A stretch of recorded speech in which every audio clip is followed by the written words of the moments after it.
Thanks for being patient. We had some YouTube issues, but thank you to everybody who waited the 30 minutes for me to get it all corrected. I just went 5 minutes into my live show without even realizing that I wasn't live. And then I looked over and I was like, shit, I didn't hit go live. I've been trying to figure out what the issues were. I didn't realize that it wasn't a me issue, it was a YouTube issue. But anyway, thank you to everybody who's here now. It's an exciting week. I woke up extremely happy, optimistic, and excited for the prospects of Nebraska getting bowl eligible on Friday night. I woke up excited because they're playing meaningful football in the middle of October, which we haven't been able to say that in the past. Obviously, Nebraska got to 5-1 to start the year last year, but it wasn't the same as this team. There's more national acceptance. They believe in this team the way that we do. There are more people who are in the Nebraska fan base who are fully bought in. The Big Ten is on red alert, and they're like, holy shit, Nebraska could actually do some damage. This could be a team that, wins every single game left on their schedule. So hopes are at an all-time high. There's obviously drama mixed in too, which makes it exciting. And Nebraska's got some really good players that fans can look to and say, man, I'm excited to actually watch them play and where they're going to finish the season statistically. So with all of that said, welcome to the Wednesday night show, 2 nights before their big game against Minnesota. Big for a couple reasons, one being the bowl thing, but 2 because Nebraska struggled against Minnesota in the past. And I think my initial thoughts, like right off the bat, when I think about the last time Nebraska played in Minneapolis, they should have won that game. It was Matt Rule's first game in Lincoln. Matt Rule was working with, what do we call Jeff Sims? A crippled quarterback, handicapped in some way, not because he had any physical injuries or mental issues. He was just handicapped as a quarterback, and he could not make plays downfield. And outside of a couple good throws, it was just a struggle to get that offense going in that game. I don't even think they scored until either the end of the first half or the start of the second. But that doesn't matter. This is a different team. There was revived energy. There's trust and there's hope. There's belief in their head coach and the players they have around him. So this should be a dominant performance. This should be a performance where Nebraska comes in and says, we're wearing the all-white uniforms. We're coming in with a bunch of players who have that bad taste in their mouth from the PJ Fleck era, the dominating performances that Minnesota had over Nebraska. And not even that they were that dominating. They were usually close games, but they were dominant because Nebraska was supposed to win a lot of those and they just couldn't get it done. So I think there are a lot of variables here that makes this exciting from a Nebraska angle. From the Minnesota side, they're obviously hopeful that they can make a bowl game, hopeful that they can do even more than that. But this is a little bit of a rebuild year for them. And the excitement and the energy on their side isn't exactly the same as what we're feeling. Man, you think about it. The national media is still pegging Nebraska as a potential playoff contender. It's October 15th. When in our short history as a corn-crazed psychopaths can we say Nebraska's a playoff contender? And the first year we could actually say there was a chance and hope that they would be. It feels like they've just got to do what they're supposed to, and they're going to make it there. So there's just so much reason to be excited. I was looking today, and you can see the updated Big Ten champ odds. So FanDuel's got Ohio State number 1, Indiana 2, Oregon 3, Michigan 4, USC 5, and Nebraska tied with USC at 5th. So pretty freaking hot that Nebraska's still in the conversation this deep into the season, and they've already played three Big Ten games and an additional Power 4 game in Cincinnati. These odds are crazy, right? Like you bet 100, you win 5,500. But the reason it's so big is because no one in their right mind would take Nebraska money line over Oregon, Indiana, or Ohio State, which all 3 of those are contending for one of those spots, if not both, in that Big Ten championship game. But the fact that they're a top 5, it says a lot about what Matt Rule's built, about where this program is. And there have been times this season, obviously last, where people were just down in the dumps and thought, is this team ready to make the turn? Will they make that jump? And will they become a legitimate contender? And with a schedule like this, it feels like they for sure can. You saw Josh Pate talk about his revised playoff predictions. This is his updated. He moved some teams out, He got Penn State out of there. I think he had Boise, Clemson, LSU possibly, and they got replaced by Ole Miss. One team that didn't get replaced was Nebraska. He still is a believer in Nebraska getting in. Obviously, he doesn't want to change up his prediction too much, so maybe there's a little bit of bias since he already had them in his initial playoff prediction. But the fact that Nebraska is still being talked about nationally is what makes me excited. It gives you something to look forward to when you see all these other YouTube videos, podcasts, and people talking about the team that we love so much. But chat, thank you for being here again. I'm going to get back to reading some of the things you guys had to say. Saray, thank you for the $2. She says, doubt Rule leaves, but at least we have Dana if so. It's an interesting situation, right? Because this is a double here. I'm going to give you a little 2-for-1. If Matt Rule was to get to the point where Nebraska was contending for, let's say, a playoff spot, and Dana Holgorsen was leading the offense, and this was an 11-win team, sure, you could talk about the idea that Dana Holgorsen could be Nebraska's next head coach if, worst comes to worst and Matt Rule was to leave. However, if Matt Rule has Nebraska in that position, there's a really good chance that he might actually say no to the job because he's already built something really special here. And if Nebraska was a playoff team up to that point, and he had them at 10, 11 wins, it's like, man, does he want to leave Nebraska at the peak? In the current situation, Penn State's going to want and expect a coach who's going to come over pretty quickly. And Matt Rule would be, hopefully getting deep into the playoff at that point. So I don't know that Dana would be the option. I think at that point, you'd say Rule would stay. So if things went just kind of normal, Nebraska won 9 games, and then Rule was to get lured away, I think you'd go for a bigger hire than Dana Holgorsen. That's just my read. You never know. I don't think they'd promote from within. I think you'd rock one of these other big name coaches and hope for the best. But who knows? We haven't seen what this AD would do if he was going to hire a coach from scratch. So we'll see. I would assume he'd go for someone he's familiar with, like a Jed Fish. But there's always hope that Nebraska is so strong that they could promote from within and keep it rolling. You just never know. David, thank you for being a member. Thank you for the $10 super chat. I'm so psyched for this game. It's time to exercise our demons against Minnesota like we did last year against Wisconsin. Nebraska 35, Minnesota 18, GBR. And I think this game has the makings of that kind of opportunity. And one thing that's interesting, the difference between Wisconsin last year and Minnesota this year, there was a lot more desperation on Nebraska's end last year against Wisconsin. It felt like if they didn't win that game against Wisconsin at home, there was a chance they might not even make a bowl game with Iowa being their last game. So a lot of freaking pressure in that moment. There's different kind of pressure in this game. And although, players are psyched up and excited, it doesn't feel like a desperation spot. Will Nebraska come out with that same tenacity? Will they be fierce on offense and put up 50 freaking points? I don't know. But I do know that we're going to get a really good game out of them. A game that I think should result in Nebraska scoring 35 plus, continue to improve Dylan's stock, show that he's actually a legitimate quarterback despite all of the naysayers on Twitter saying he's a check down merchant.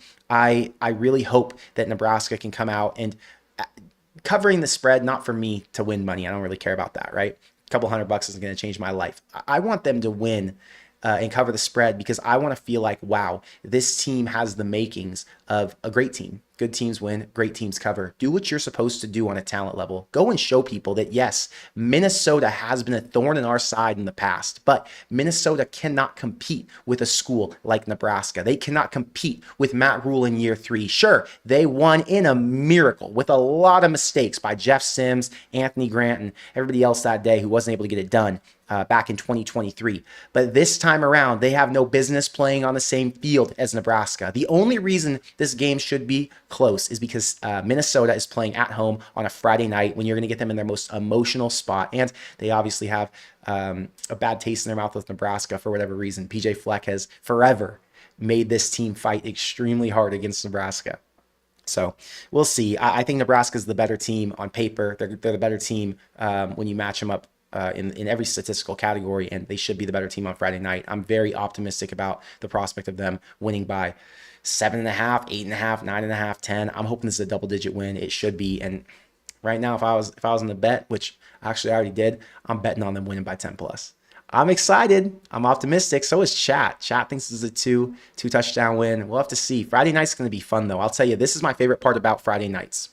Friday night games make it so I don't have to focus on anything else. I can start my day chill, get my work done, go to the gym, come home, make my smoothie, and then full on mental prep for this game. Get my couch situated and then lock the hell in. There's nothing else to distract me on a Friday night. I'm not going out, I'm not talking to anybody. We're just chilling at home by ourselves. The only thing that could distract me on a college football day is other college football games. And yes, Louisville plays Miami, but I don't give a shit about Louisville and Miami.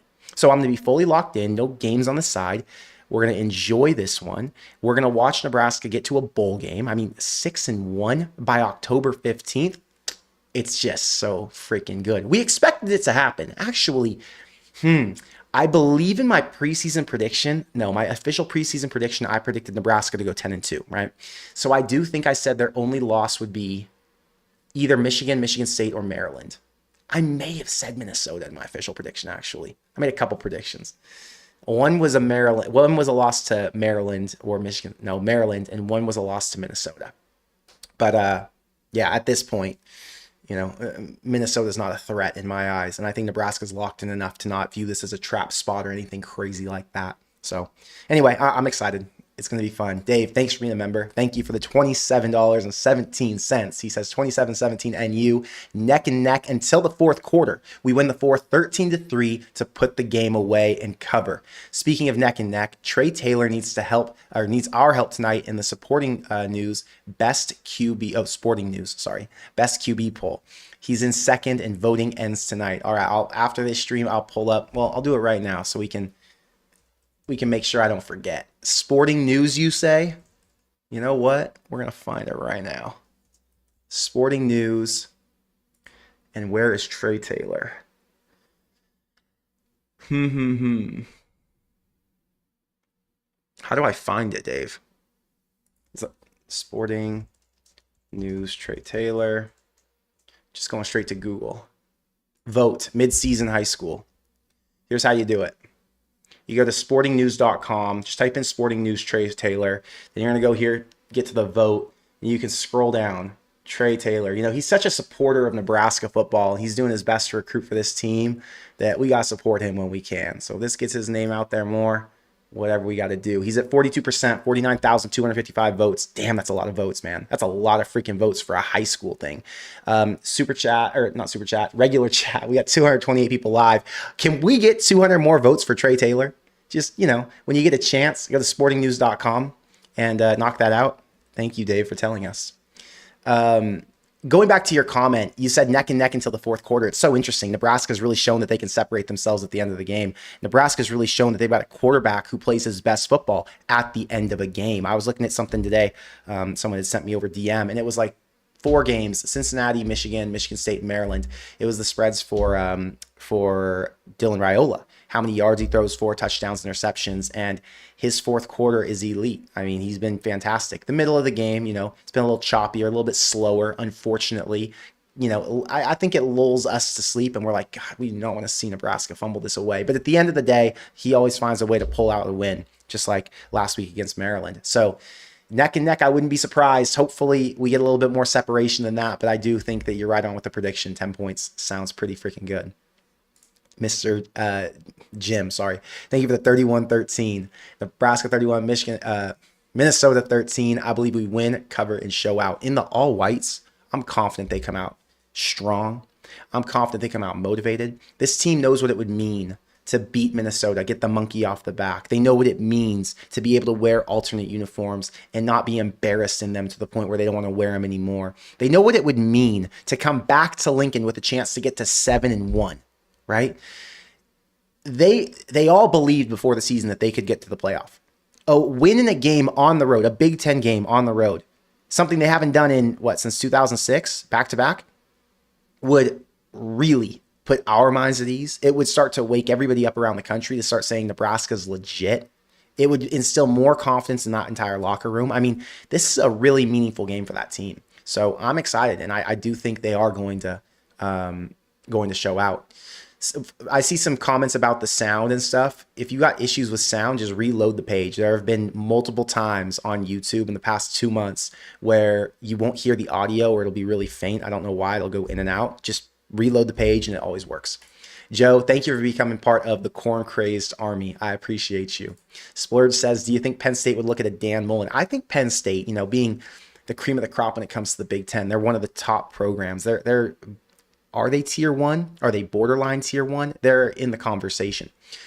Penn State will look at any and all options. Penn State will go for the best of the best. Dan Mullen, in theory, would be an option for Penn State. Do I think that's where they would look first? Probably not. I think they'd have to hear some no's before they started going to Dan Mullen. But when you're looking for a coach who you're going to pay $10+ million to per year, and you're going to give this big buyout to, and you're going to, you're going to buy into them for the next at least 3, 4, 5 years, you got to do your research. They're going to go and look at a lot of options. So don't get me started. Thank you for being a member. He says DR is second in touchdown passes in the Big Ten so far this year.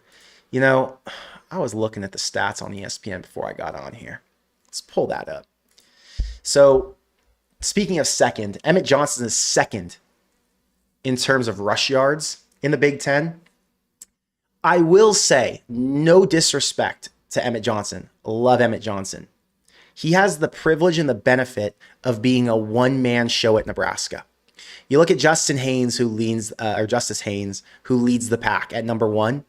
He has another guy on his team in Jordan Marshall down here at number 18, who has rushed for 300 yards and has 59 carries. So, you know, when you've got other running backs who can take a little bit off your shoulders, I think that makes it different. Whereas Emmett is taking all the carries, the entire workload, all the best players are going his way. He's in the game at the most important times. But in terms of attempts, you know, he's only got a few more attempts than anybody else. He leads in attempts by 3 over the Rutgers and the Purdue running backs. Regardless, he's having a great freaking season. So Emmett Johnson, shout out to you. Dylan Raiola in the Big Ten. So in terms of yards, he's 5th. Touchdowns, he's second to Fernando Mendoza.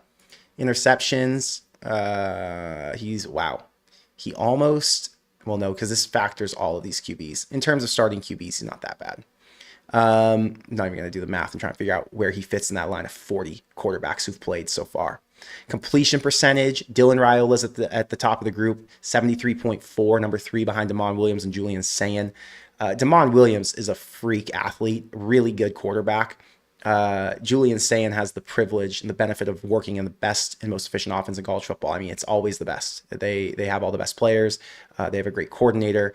Julian Sayin, Dylan Raiola, even Luke Altmaier, Dante Moore, any of those quarterbacks will put up Julian Sayin numbers, no matter what the situation was, just because Ohio State has so much talent around them and such great coaching. So still love Julian Sayin. I've invested in him in my autographed Dylan and Julian football card, but I don't know that he's like that great of a quarterback, or is it the supporting cast around him, right? In terms of receiving, you got 2 Nebraska receivers in the top 15 right now with Isaiah Hunter and Ja'Cory Barney. Isaiah at 415 yards, Ja'Cory Barney at 364 right behind him. And Isaiah has just been electric these last few weeks. He's got 4 touchdowns as long as 64 yards. I mean, Isaiah has been Nebraska's best receiver, and it's not just because he's had a few big games. He's been Nebraska's best receiver because he's made clutch catches in big moments to start the season against Cincinnati. He's had breakaway runs, and his yards after catch look great. He's one of the fastest players on the team. I think they did this little, I don't remember what it was, but it was some sort of a speed tracking, like who got the fastest mile per hour in a game in the Big Ten over the past few weeks. And he's like number 5 on that list. So yeah, Isaiah Hunter's the man.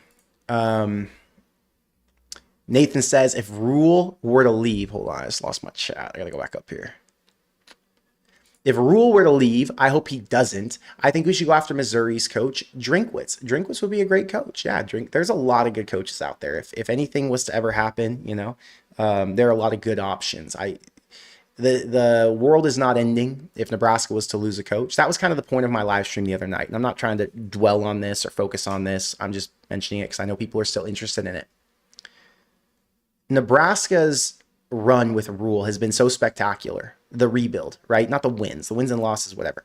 But the way the brand has been built and the way the program has been revived, the fan buy-in is an all-time high. The players are giving us the most they can, right?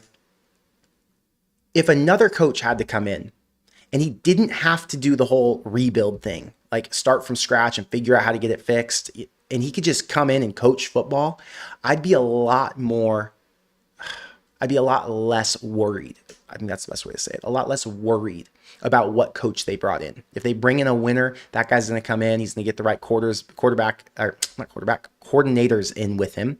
They're going to scheme things up. They're going to be able to get good players, and Nebraska's going to continue to win games. So I think Matt Rule, and this is one of my fears, he will be able to look at Nebraska after this year, whether he comes back or doesn't, and say, I have rebuilt Nebraska.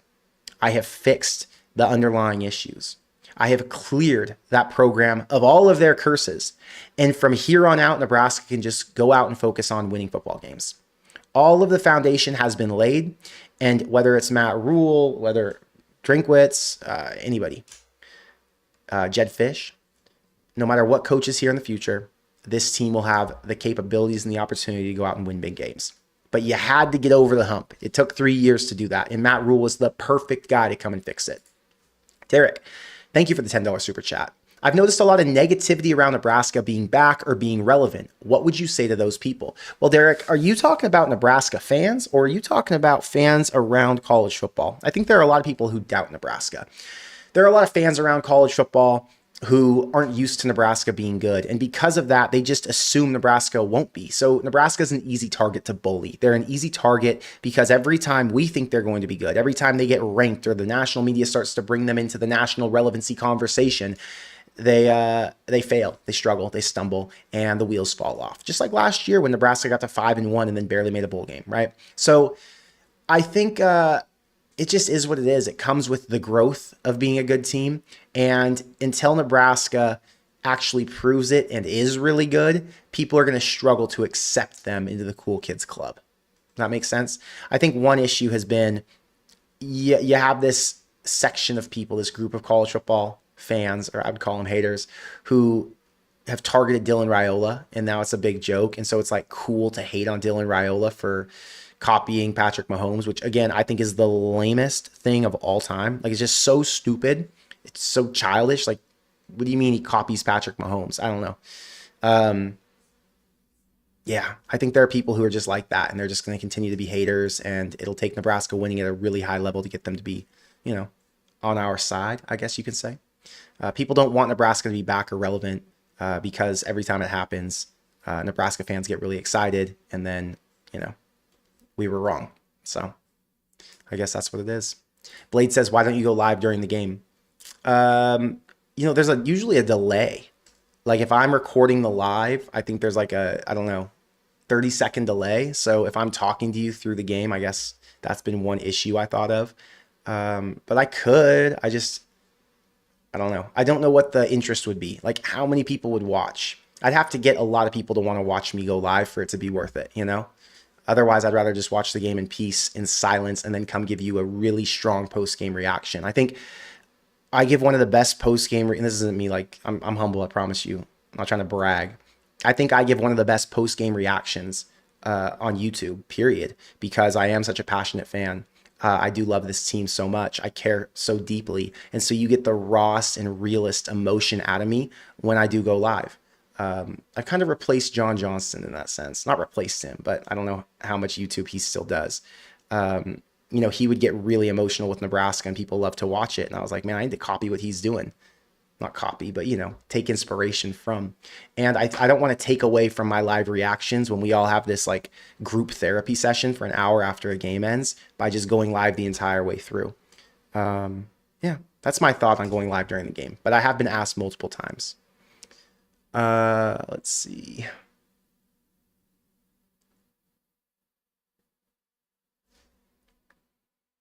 Reading through chat. Daniel, thank you for becoming a part of the Corn Craze Army. I appreciate you and the support. Colin says, need that $5 bits of broken chair back in Lincoln. I just found out that was like a charity thing. There's a charity element to that where Nebraska fans are trying to, or not Nebraska fans, Minnesota fans go against each other to see who can donate more, which I thought was pretty interesting. Mario, I didn't get your email. Re-email me, please. Dave, thank you for the $5 super chat. You can vote multiple times for Trey by refreshing the page, heading to Dirk's Friday night. Nice. Dirk's is going to be lit on Friday night, I am sure. That'll be very exciting with all those Nebraska fans in there. Max, thank you for the $5 super chat. Would you take a 9-3 record this year and keep Rule, or make a run in the playoffs and lose Rule next year? Yeah, I do not care about the coach so much that I would say I'd prefer Nebraska lost games in order to keep him. Win as many games as possible. I want this team to go to the playoff. I want them to win as many. Like, our whole goal as a fan base was to find a way to win a championship. to find a way back to the promised land that had not been reached in, since I was a child. I couldn't fathom the idea that I would pick a coach over an opportunity to get back to where we hoped he would be. You only get so many opportunities with so many teams, right? You've got to take your shots while you have them. Nebraska fired a winning coach, Bo Pelini. They fired a winning coach, Frank Solich, because 9 wasn't good enough. 9-3 still isn't good enough. It's a stepping stone to where we want to be. Love Matt Rule. Hope he stays. I do not give a shit if he goes. If I had to trade it for losses, no, I want to win at the highest level, and I want Nebraska to be in it to the very end. That's the bottom line. And if they lose Rule and have to go replace him with somebody else, things will be fine. It will suck because we have all bought into the Rule culture. We've all bought into the Rule brand. But Nebraska's going to figure it out. I want to win. So if they have a chance to get to the playoff, fucking get it. No losing, no tanking for Rule. This is obviously never going to happen. It's hypothetical, but no tanking for Rule. That actually makes me think about another comment that I saw on YouTube. This was interesting. I called James Franklin sloppy seconds. Someone said, oh, what if Nebraska lost Matt Rule and went and hired James Franklin? And Husker Du said, sloppy seconds? Franklin won 10 or more games in 6 of his 11 seasons at Penn State. In the previous 20 seasons at Penn State, they had 7 10-win seasons. So he actually improved their program versus a large portion of the Paterno years. He's also won a conference title and was 3 points away from playing for a national title. Franklin is not exactly chopped liver. He's certainly a better choice than Fitzgerald would be, referring to Pat Fitzgerald, the former coordinator. No, not coordinator. What am I talking about? He was a linebacker at Northwestern, and he was a head coach at Northwestern who was fired wrongfully and then got paid a massive amount of money because he sued the school. Okay, you guys all remember Pat Fitzgerald. I disagree with the fact that he says he's a better choice than Fitzgerald. Fitzgerald always did more with less, and Fitzgerald had a Northwestern team who had no business being in the Big Ten Championship I would take Fitzgerald over James Franklin all day. It would not be close. That's the first thing. The second thing is, Husker Du is giving me Iowa fan energy, okay? And you guys know what I mean by that. Iowa fan energy is being happy with average. That's a little harsh. Being happy with above average. I would love for Nebraska to win 9 games every year. I would love for them to occasionally win 10 games, and for once in 15 seasons for them to make a conference title and win it. But if it meant my team could never win a championship, could never reach the mountaintop, and that was the price I paid, I would say absolutely not. I want the coach who will take a shot. I want the coach who has a chance to get me there. We have confirmed now, James Franklin could not get them there. This was the best roster he's had ever at Penn State, and he was not able to get it done. Not only was he not able to get it done, they lost 3 games back to back that they were favored to win. That's a disappointment. It's a disgrace. And if you're a school like Penn State who wants to win at the highest level, it's a fireable offense. I understand what Josh Pate said when he broke down and said, oh, well, Franklin's a really good coach, this, that, Penn State, you never know if you're going to be able to get a better one, all that, jazz. Take your shot and try to win at the highest level. Indiana had Tom Allen. Indiana was winning. They won 9-10 games, I think. They had Michael Penix. They were doing great. They beat Nebraska back-to-back years. They fired him. They went out and got another coach. They took a shot. Indiana is a legitimate national title contender today because of it. Now, if you're an Indiana fan and you have Iowa energy in your blood, maybe you say, no, why did we get rid of Tom Allen? That was the best we could ever get. Was it the best you could ever get? Or was it just the best you thought you could get? Anyway, I prefer taking a shot. I prefer having a chance at glory. If it comes with 6-win seasons, so be it. If it comes with pain, so be it. It makes the win taste that much better. I promise you, there will be so many tears flowing the day Nebraska is finally back. I will be one of those people. It will be such an emotional experience because we dealt with the lows. If Alabama wins the national championship this season, it does not have the same impact on their fan base as if Nebraska was to win the national championship this season. Because they're used to it, because that's just what it is. Nebraska, they've gone through it. I'm cool with living on emotional lows and emotional highs. I'm cool with that. That's part of the life experience. Yeah, I do not trade anything for an opportunity of winning a national championship. Max, thanks for the $5 super chat. Sorry, I already did that one. That's the one I just ranted about for 10 minutes. Michelle, thank you for being a member for 32 months. Let's freaking go, Nebraska. I'm on the same page with you. Let's freaking go. Thank you for the $5 super chat again. I appreciate the support, Michelle. Chat reloaded. One sec.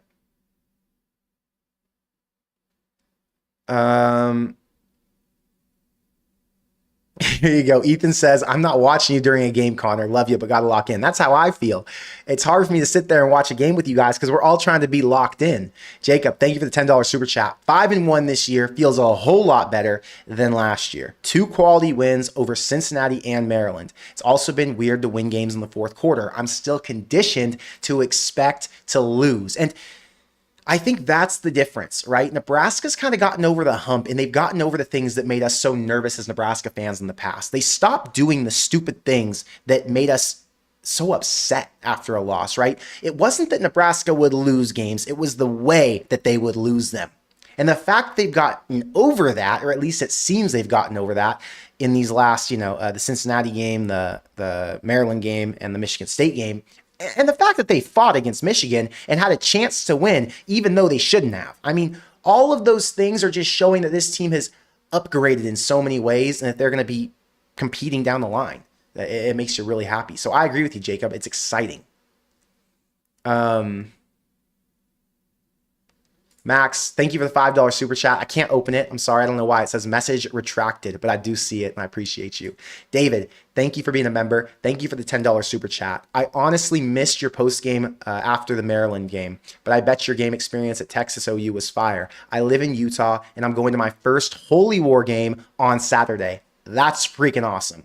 I've never been to a Utah or a BYU game, but that would be an extremely exciting experience, knowing there's so much bad blood between those two programs. So I hope you have a good time. I will tell you, so as you guys know, I didn't do a post-game reaction to Maryland last week. I didn't even watch the game until after I got back home on Sunday. Actually, I didn't even watch it till Monday morning. But I got to experience one of the greatest rivalries in college football. So I didn't understand what it was. I mean, I had heard about it. I understood like what the Cotton Bowl was and the Texas State Fair and Texas OU and all that, right? But I didn't really understand it until I got to experience it. So let me just lay it out for you. I stayed at the Omni in Dallas. It was an OU hotel. I mean, not the OU team staying there, but all of the OU fans were there. It was flooded. Great hotel, by the way. They've got a giant sports bar. They got a Bob's Steakhouse in there. Some guy, a Texas fan, paid for Maya and Jacob's whole meal. It was great. But you go to the fair morning of, and you've got 100,000+ people trying to get into this fair. You have the football game fan, like the fans going to the football game. Plus you have citizens who are just going to enjoy the fair with their kids or whatever, taking their strollers and shit. So you get into the fair, which is a long line to get into. It probably took 20 minutes. And now just think of a regular state fair, but it's got a 92,000 or 95,000 person stadium right in the middle of it. That is the Cotton Bowl. I had no idea that's what this was. So you're walking around and you have all of the fair games and all of the little booths where you can get give your tickets to get drinks and food and all that. And everyone's obviously decked out in OU or Texas gear. It's hot as shit. I think it was probably like 85 degrees, a little bit humid. I was sweating quite a bit, but just an awesome experience. You go to the game, and then obviously you have all the food options after if you go to downtown Dallas. So went to a great dinner after. Anyway, my point is it was one of the best experiences. I've been to a lot of college football games that I really enjoyed. And because this one was in Dallas, a big city and not like a smaller college town, that one made this a little bit more special. But As much as I regret not being able to do my post-game live stream, I'm really glad I got to go and experience that game. So I have met a lot of Nebraska fans who haven't traveled to other stadiums unless it was for a Nebraska game. And I would just say this. As much as we love Nebraska and want to watch them every single week, I really hope that some of you get to go out. Oh my gosh, my live stream thing just went away. Hang on. Let me make sure it all works. Okay, we're good. I really hope that you guys get to go out and experience other stadiums, other game experiences, and not just be stuck to Nebraska only. That was kind of my wrap-up point there. Let me make sure my chat's linked because, no, it's not linked. Let me relink chat because things just got rebooted. Give me 1 second. I'm going to do a test chat. We're good. Chat works again. Okay. Dylan, thank you for being a member of the Corn Craze Army. I appreciate the support. Dream and Digital says, would love to get details on the Minnesota game. What details do you want, Dream and Digital? Because you're talking about a team who hasn't been that spectacular this year. You're talking about a team who's 4-2, but who just barely beat Purdue. I think it did take 3 interceptions to beat them, but they don't have a very good run defense. Nebraska's had a moderately decent rush offense, and it looks like they match up really well with them. In the past, Minnesota's beaten Nebraska because they played a mucky game and they had good enough athletes to win the game, right? Does it look like they're going to be able to do that this year? I'm not sure. Minnesota's got 2 running backs, one who I had never heard of until this week. Okay, I don't want to butcher his name, but I'm going to butcher it anyway. It's Fame Ijobai, something like that. And he leads their team with like 285 yards rushing, I think. Is that what I saw? 285? It was something low. I can actually pull it up right here if I go to rushing yards. I'll share it with you.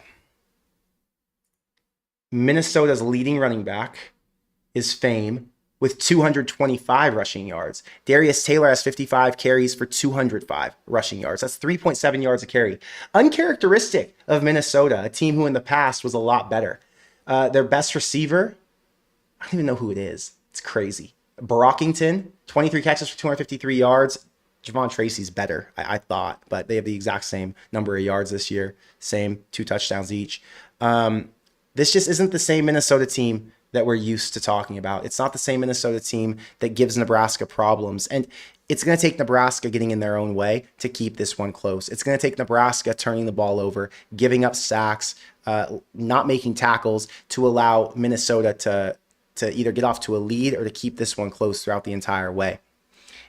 Michigan State was able to play a sloppy game and keep it kind of, decently close with Nebraska up until the 4th quarter. I say decently close. It was tied at one point.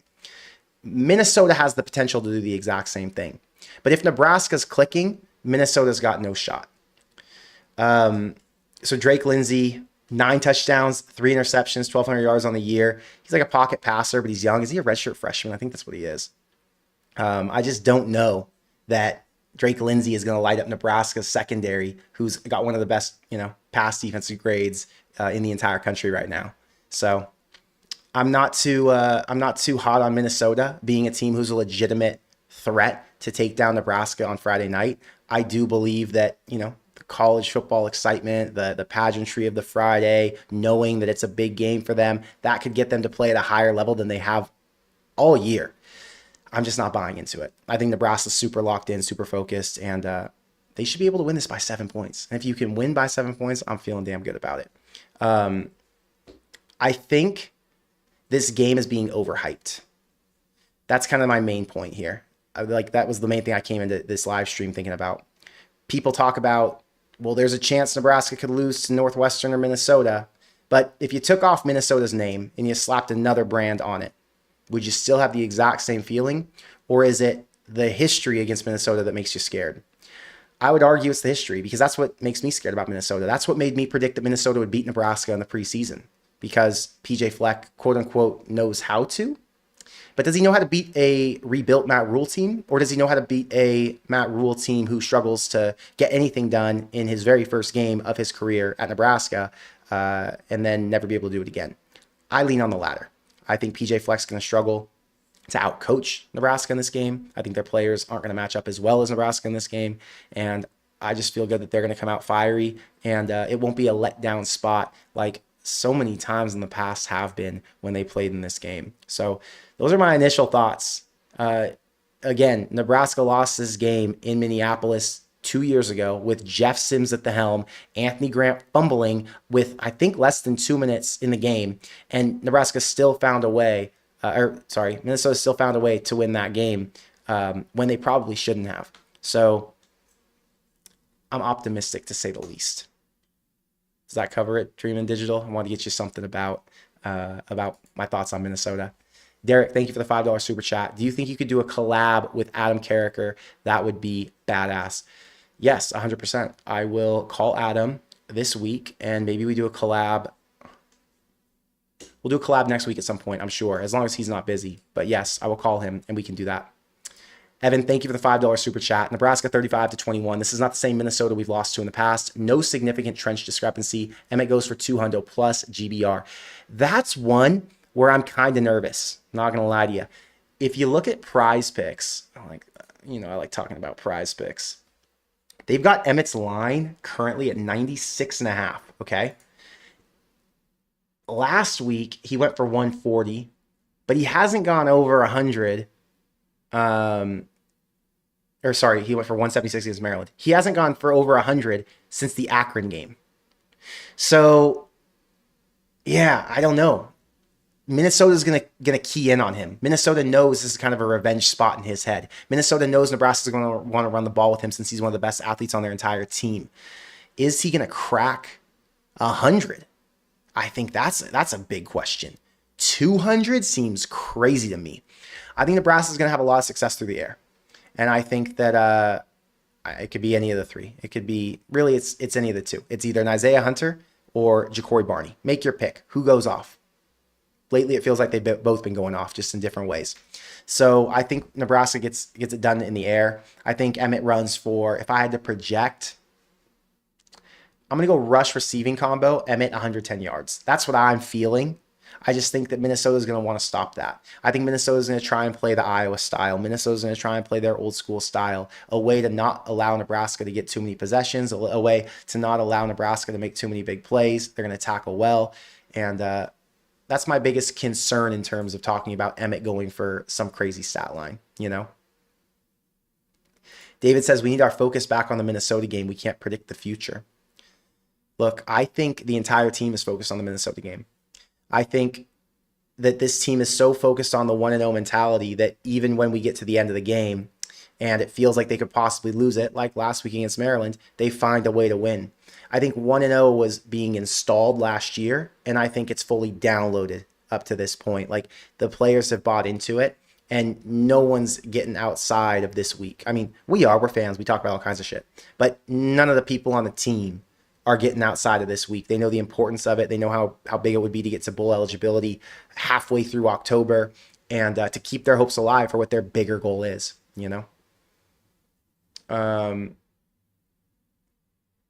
Grinners, thank you for the $10 super chat. Broken Bits Trophy is also a competition between charities for both fan bases.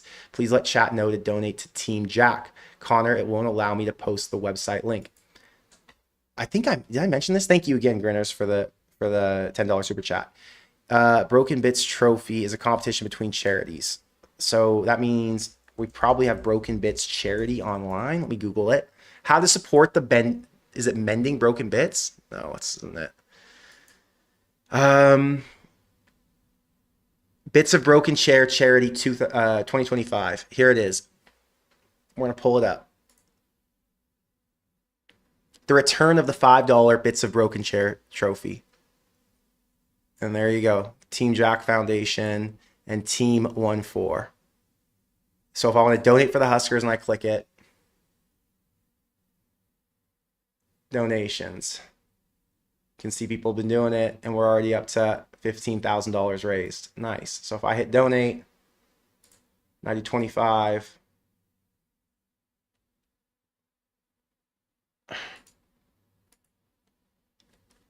Let me enter my credit card info in really quickly because I don't know if this will load it up.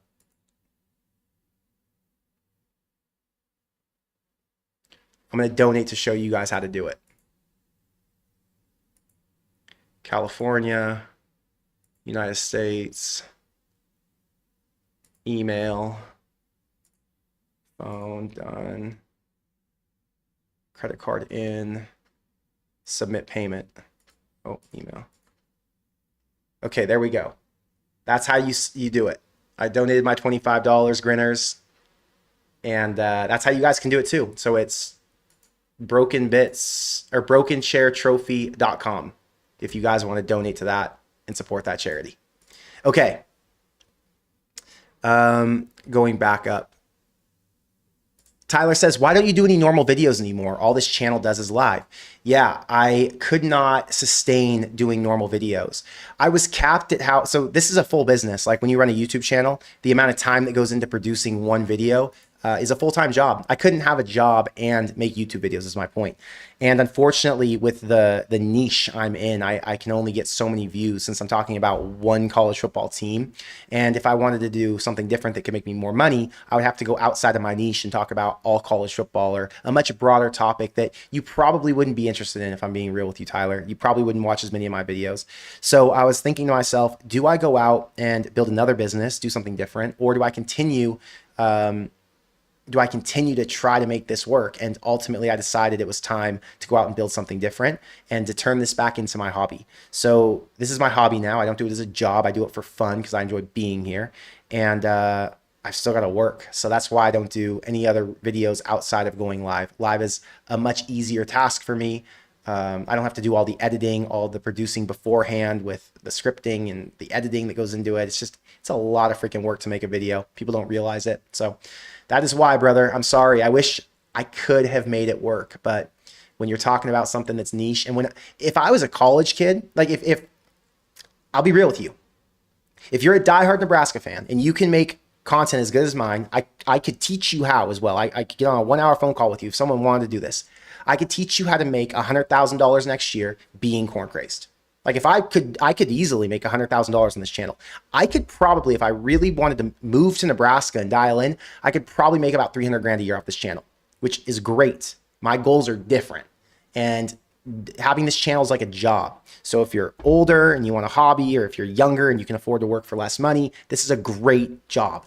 So yeah, those are my thoughts on the channel. I mean, there's a lot of opportunity in it. It's just I have other things I'm passionate about outside of just running a YouTube channel talking about Nebraska football. I love it. It's just spent a lot of time doing it. My life was this channel. Melanie says, where's Malachi Coleman been? Malachi Coleman's been on the bench apparently. I hope for the best for that guy. He played last week, I saw, but I don't know that he's really that good at Minnesota. I only know that he's developed into the receiver that people thought he would. The 4-star, big-bodied 6'5", 4'4" guy. Just, it hasn't been seen on the football field, unfortunately. Is what it is.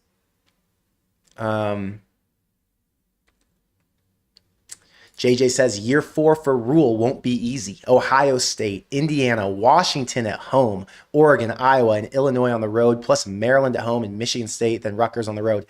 It's a daunting schedule. I haven't even looked at next year's schedule if I'm being real with you. Ohio State, Indiana, and Oregon all in the same year is honestly disgusting. I mean, that is, and Illinois, I mean, it's going to be a tough year next year. Fortunately, Nebraska is going to return a really, really strong team. They're so young right now, but they're not going to lose that many guys. If there was ever a year to take on that schedule, next year would be it. So enjoy the cruise you're on while you can, because like you said, next year gets really freaking tough. Stank says Nebraska has a way better team now than then. Minnesota has a way worse team now than they did then. Yeah.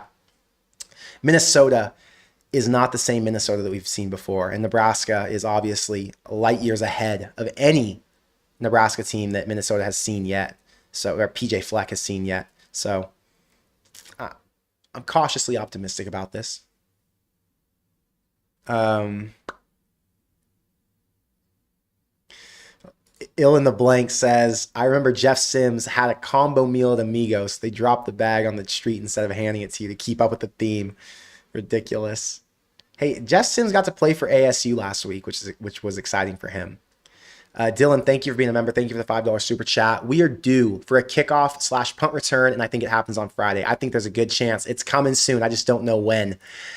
Dusty, he says, I know it's early, but I'm hoping for 7-1 Nebraska versus 6-1. Blackout night game would be wild. So I am going to tell you guys something that I have been dreading telling you all day.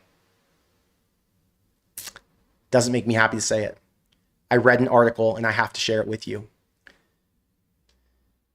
Let me preface this before I even bring up the article. It was of my belief, and a lot of fans' beliefs, even Matt Rule's belief, that Nebraska had a really good chance at getting the night game slot against USC. And I checked back on ESPN a couple weeks ago, and I noticed that it no longer said potential time options for the Nebraska-USC game were at like 4:30, 6:30, and 8:30. They removed it completely, which means any time slot's available. Well, they did this because it says Fox might not pick Ohio State, Penn State for Big Noon Kick. 16 days ago, Penn State was ranked third and hosting number 6 Oregon.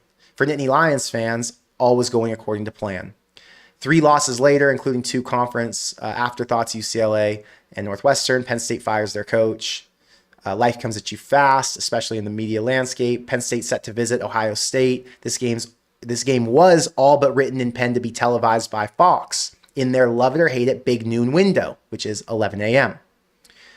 However, there's a chance that won't happen. I think we know the Buckeyes drive Big Noon Kickoff. That'll be a high-powered game. So I think we probably know what's going to happen around game time for that one. They love the Buckeyes, and Big Noon's a big deal. They've invested into that time slot. We presume it's going to be a 12 noon kickoff. That's what the AD said. But at this point, the network doesn't select the actual game until what? Like 2 weeks before. I think you can even go up to a week before.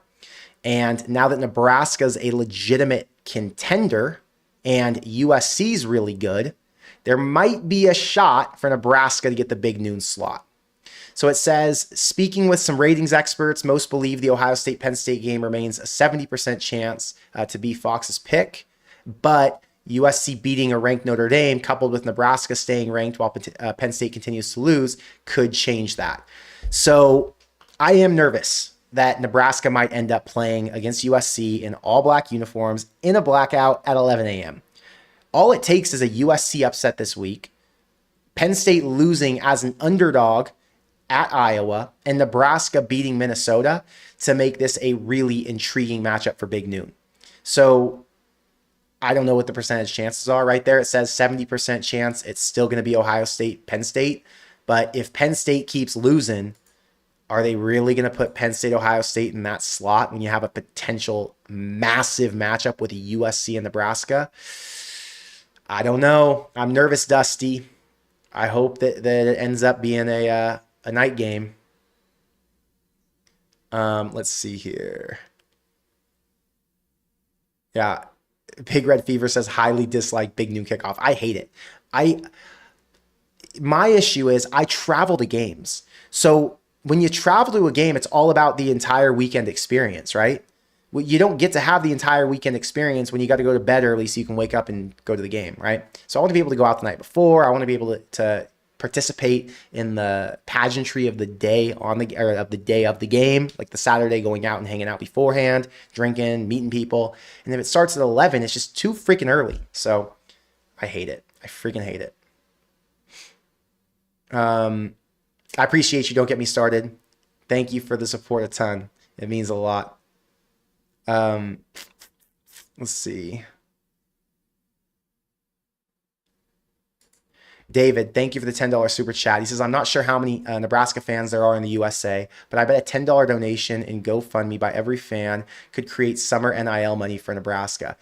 It probably could. It's hard to activate people to donate, though, right? You'd have to campaign super hard, especially when you're talking about them donating directly into a player's pocket. Like, you're going to have plenty of people who want to do it, but would every single person buy into that idea? It's like, are you going to give your money directly to Elijah Pritchett and hope he pans out? I mean, there are some people who will say, yes, I will. I have donated to NIL personally, so I can tell you I'm one of those people who doesn't give a shit. If they need money, let's fucking get after it. But yeah, in theory, if there are 1 million Nebraska fans and we all donated $10, it would go some way. If we all donated $1, I mean, we could get an offensive lineman in theory, right?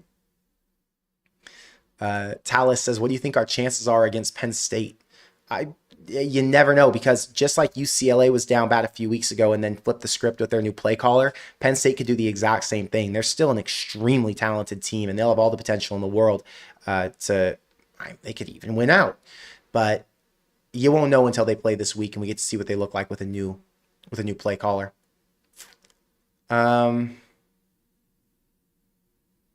Evanception says, has Nebraska ever won a big noon game? I don't.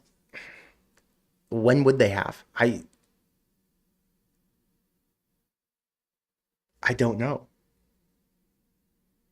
I'm trying to think if the Colorado game wasn't. Yeah, Colorado game wasn't. I don't know. Luigi says 300K is peanuts for you, brother. That's not what I said. I don't want to move to Nebraska and make this my full-time job for 300K. I could get a job if I wanted a job like a 9 to 5, I get a job for 300K in Arizona. I could go be a salesman doing something here. I don't need to go to Nebraska for that. I really enjoy my lifestyle and where I live near family and all that. You know what I mean? So don't misinterpret my words and think I'm saying something crazy. I'm not. Okay. I wanted to get to some of the games this week. Big Ten. Okay. You have Nebraska, Minnesota. Obviously, it's an 8.5 point spread. It says on ESPN. On Brothrow, I think it's 7.5.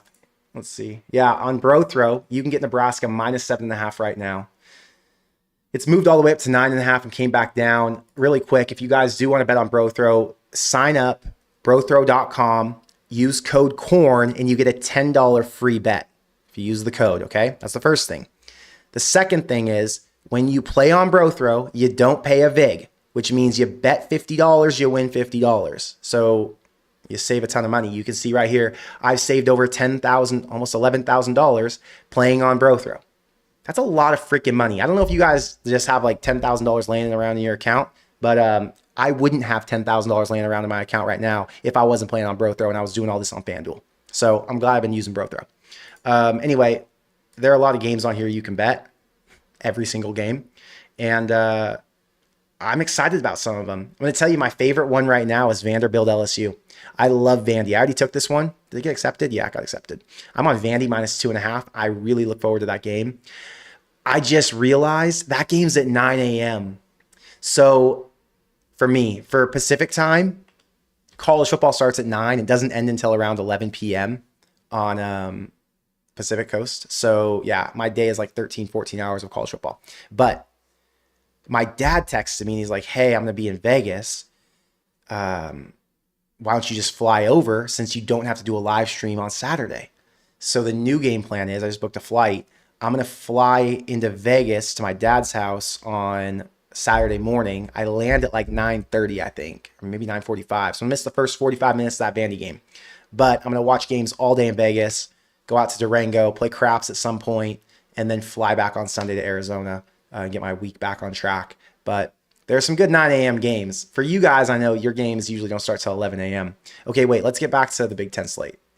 You have Washington at Michigan. Michigan's a 6.5 point favorite right now. Washington's so good, but they haven't been good against good teams yet. Like they've played kind of a mid-schedule, and I mean they beat Maryland, right? But they haven't beaten anybody really good yet. So it'll be interesting to see how they face Michigan, what they bring to the table. I really like their quarterback. Northwestern is hosting Purdue. Northwestern's a 3.5 point favorite. I hope they win. The better Northwestern is, the more serious Nebraska will take them. Obviously, Nebraska typically plays up or down to the level of their competition. So let's make sure Northwestern wins that and comes in as a legitimate quote-unquote threat to beat Nebraska before USC. Ohio State, Wisconsin's nothing. Indiana, Michigan State's nothing. Oregon, Rutgers, nothing. Penn State, Iowa is going to tell us a lot about both teams. Night game in Iowa City. Cannot wait to see what happens in that one. Obviously, a lot of us are paying attention to Penn State for multiple reasons, but the main reason being that's in theory the toughest team that Nebraska has to play on the schedule, at least when it comes to talent. They're going to be going up against some really good running backs, some strong receivers, a good defense. Can they get their act together? Or is Iowa going to, do their thing, get to 5 wins and be on pace to get to 8 before they play Nebraska? Maryland at UCLA. I'm interested to see how this one goes. It's a night game in the Rose Bowl. No home field advantage for UCLA, but there is a travel advantage since Maryland's got to go all the way across the country. I'm taking Maryland plus the points. 3.5 points is a lot in a game that I think either team can win. And USC's at Notre Dame. USC without both of their starting running backs, resorting to that guy King. Can't remember his last name. Walk-on who just tore up Michigan last week. I'm taking the points with USC. Hoping USC has a successful, end of this season. I'm excited to see what they can do. And I'd really like that game at Nebraska to be meaningful. I'm pumped. Let's see. A lot of people talking about that big noon kickoff slot. It will frustrate everybody, I know. We all want the night so freaking bad. 2022, when we beat Indiana, was the last time we won on big noon kickoff. Beat Indiana. Was big noon kickoff in Lincoln for that game? That was a night game, though. Wasn't it? That was Connor Bazelak against Trey Palmer and Casey Thompson. No way big noon kickoff was at that game. Someone confirm for me in the chat. Let's see. Nick says, I'm worried USC loses this game and then comes to Nebraska unranked. That's a very likely outcome. I don't know that USC would be unranked, though. They might drop to number 25, in which case they'd probably still limp into Lincoln, ranked in the top 25. And, whether they come in ranked or not isn't that big of a deal. The fact that USC's a 5-win team with everything in front of them, that will have people extremely excited about that one. Nebraska's going to be locked in either way, Lawrence says 2022 big noon kickoff was in Lincoln for the Oklahoma game. I remember that.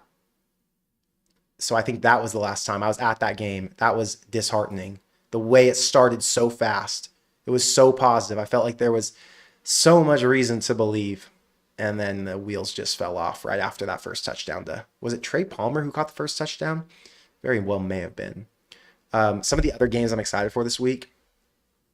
This is the Big Ten. Okay, wait, this is the top 25, right? Yeah. Georgia Tech, Duke. I love Georgia Tech, but Duke's a 1.5-point favorite. I'm afraid they're going to win that game. I really hope they don't. I want to see Georgia Tech make a run. Excited to see if Oklahoma can bounce back like Oklahoma this year. Ole Miss. I love Ole Miss. They're my second favorite team because of Lane Kiffin. I'm not kidding you. I didn't give a shit about Ole Miss until Lane Kiffin stepped in, and now I really like him. I hope they keep it close with Georgia. I'm taking the points. I was going to go to this Texas Tech ASU game, but I'd rather go to Vegas. ASU's kind of fallen off. They're a 7.5-point dog. I'll go to Vegas over going to the ASU game. Let me see. Tennessee, Bama is a big one. I think Bama's going to cover that. Missouri plays at Auburn. I don't know what to think here. I kind of like Auburn. Missouri's off an emotional loss. Auburn off an emotional loss, but Auburn can run the ball. And then the Utah BYU game, I'm taking Utah. And for Nebraska's over and unders, I wanted to look at Dylan Raiola, what his pass yards were on prize. I took this lineup. Looks like that one's going to hit. I took Nizea Hunter, Heinrich Harburg to go over 5.5, Emmett Johnson to go over 60 rush yards. As long as this Sean Wilson guy gets 3 more receiving yards, which I think he should. Jacksonville State killed Delaware.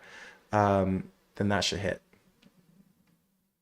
That should at least, this part should hit, and that should give me all of these legs available for Nebraska, Minnesota. I mean, wait, this is my.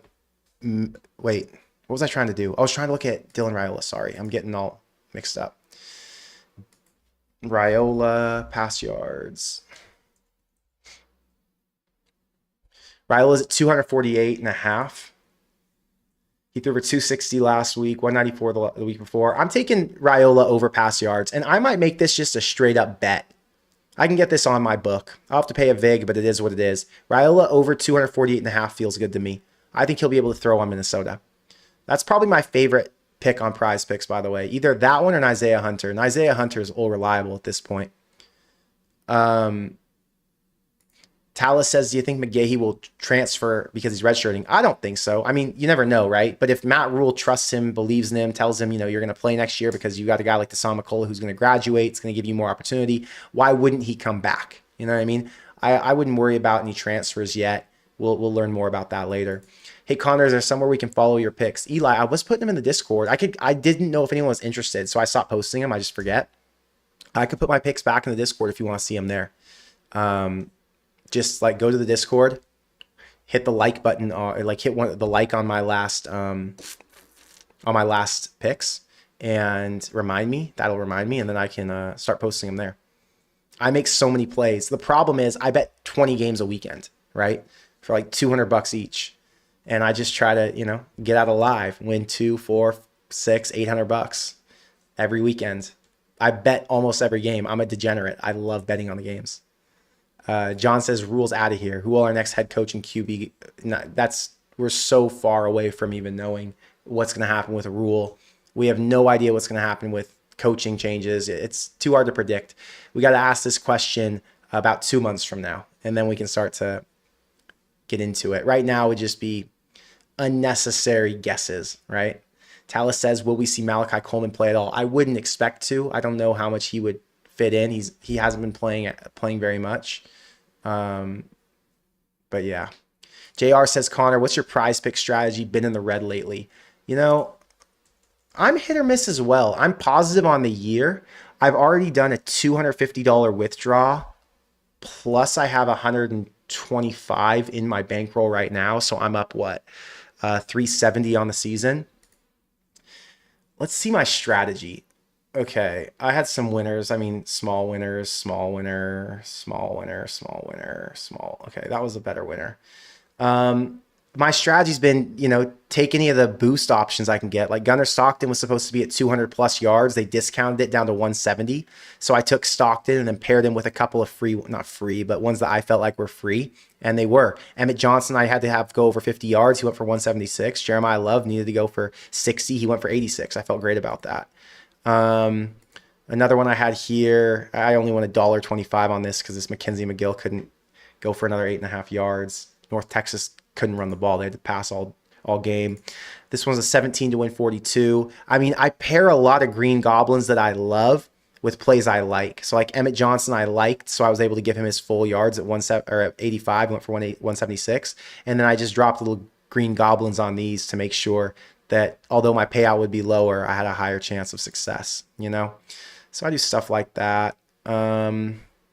What's this one? 20 to win 80. This is a couple of weeks ago. DJ Lagway. I mean, I don't know if I have a strategy. It's more so I just pair one bigger play, one real play with 3 green goblins, 2 or 3, and I let it ride. And it works. I mean, I'm up lifetime on prize picks. I've won, I don't know. I think I checked. It was like $7,500 on prize picks since I started last year. So it's something. I had losers too, though. The losers were probably $4,000. So I probably ended up net positive 3,500 on prize picks. And then right now I'm only up $350. So again, betting on sports is not for the faint of heart. It's hard to win. It's funny. My dad talks about it every weekend. He's like, God, I hate betting. I hate losing. I hate this, that, whatever. Keep in mind, he wins $1,000 to $5,000 every single weekend. And he just gets mad that he loses 1 game or 2 games. At the end of the season, he's plus like $12,000 or whatever it is after it's all said and done. He's like, man, that wasn't worth it. He's like, I felt like I was going to have a heart attack every weekend off my losses. And I'm like, dude, you go net positive every single week. And the few times you do go net negative, it's for like $500. Who cares? So yeah, it's funny. Everyone's got a different betting strategy. Everyone handles gambling different. I'm not here telling anyone to gamble or telling you to bet. All I'm here to do is tell you if you are already betting or if you do enjoy gambling, here are some options and places you can play that I would suggest. But I'm not encouraging anyone to get into it or to start who isn't familiar with it or who doesn't already do it. You know what I mean? It could be a long road if you're not good at it. When I first started betting on sports, I remember I was probably like 20 years old. I lost a lot. I was betting small money, so it wasn't a big deal. I think I lost like $1,000 for a whole football season. But to me, that felt like a lot of money back then. And yeah, it's not for the faint of heart. You gotta know what you're doing, I guess. I don't know what my strategy is. I guess I just don't do what the public says. I don't do what the obvious is. Justin says, if Matt Rule left and Zach Taylor got fired, would that be a good coach to take over? I do not think so.